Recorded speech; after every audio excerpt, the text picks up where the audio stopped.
Hi guys, welcome to a special weekend edition of 6 Degrees Separation Chats on my No Holds Barred TV. Not the Robin Hood Diaries, but these are the interviews, my favorites.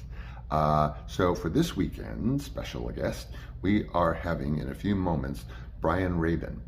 BRYAN, if you know anything about Los Angeles within the past let's say 10 years, no, let's say 35 years, then you know BRYAN's name. If there's anything, nightlife, entertainment, celebrity, honest to God, guys, by the time he created Giorgio's, which was if you had like Mr. Chow being Studio 54, that would be it basically, but better. And more popular with celebrities. So that's where, my BRYAN ended up. Now he's in a completely different realm. But I knew BRYAN when I was a scrappy little drag queen in 1993, and he was the only one that, well, I'll tell him when I talk to him, but he's a legend. He is associated with a club called Cherry.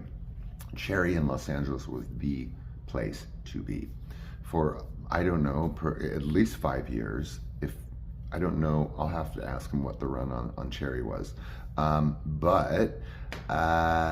So that was a cultural phenomenon, actually, Cherry was.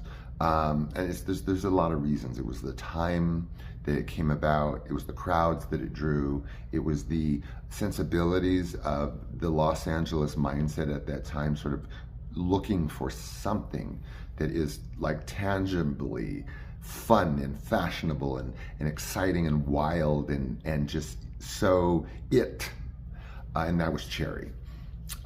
It's legendary, and like I said, it changed the trajectory, I think, of Los Angeles nightlife permanently for that time. And then he creates Giorgio's, which, again, if you know anything about Los Angeles with the past 10 years, you know Giorgio's is where it was the only go-to for any major celebrity. If they were going to go out, literally, I'm not kidding you, if they were going to go out and have fun and see each other's friend celebrities or not, that's BRYAN. He, much like Studio 54, except of course 1,000 times better and more intelligent, and minus all the drugs, of course, it was the same thing. It was the same trajectory. Los Angeles was starving for something like Cherry, and then the elite. Well, no, BRYAN is the antithesis of an elitist. He just